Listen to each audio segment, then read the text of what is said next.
Олимпиадалык оюндар.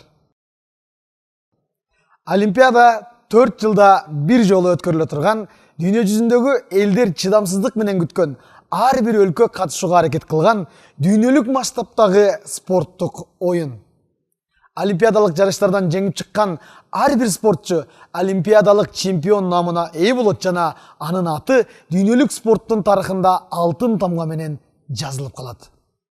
Бул олимпиадалык оюндардын тарыхы 1892 жылдан башталат. Бул жылы Сорбоннада Пьер де Кубертен олимпиадалык оюндардын кайра жаралышы деген атайын билдирүү жасаган. Ал байыркы Элладанын салттарын сактап, бирок заманбап спорттук оюндардын олимпиадасын өткөрүү жөнүндөгү оюн айтып, аталган оюндарга жигердүү катышууга үгүттөгөн.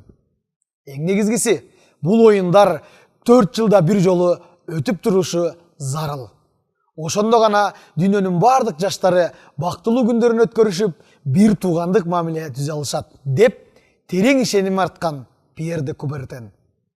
2 жылдан кийин 1894 жылы 16 июнда Сорбонна университетинде 10 өлкөнүн өкүлдөрү чогулган. Мында түзүлгөн Олимпиадалык комитеттин биринчи президенти болуп Грециянын өкүлү Димитриус Викалас шайланат.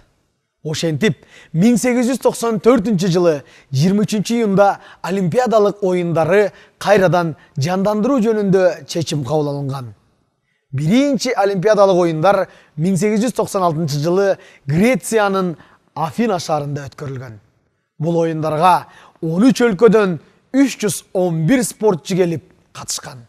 Жеңил атлетика, гимнастика, сууда сүзүү, штанга көтөрүү, күрөш, мылтык атуу, фехтование, велосипед менен жарышуу, теннис, тактап айтканда спорттун 9 түрүнөн оюндар өткөрүлгөн. Бул оюндарга грек спортчулары эң мыкты көрсөткүчтөргө жеткен. Ал эми бул доордун олимпиадалык оюндарынын эң биринчи чемпиону болуп Джеймс Конноли болгон. Кийинки олимпиадалык оюндарга аялдар да катыша баштаган. Биринчи олимпиадалык чемпион наамын алган англиялык теннисчи Шейла Купер деген аял болгон. Олимпиадалык оюндардын негизги максаты дүйнө жүзүнө ынтымак, тынчтык орнотуу болуп саналат.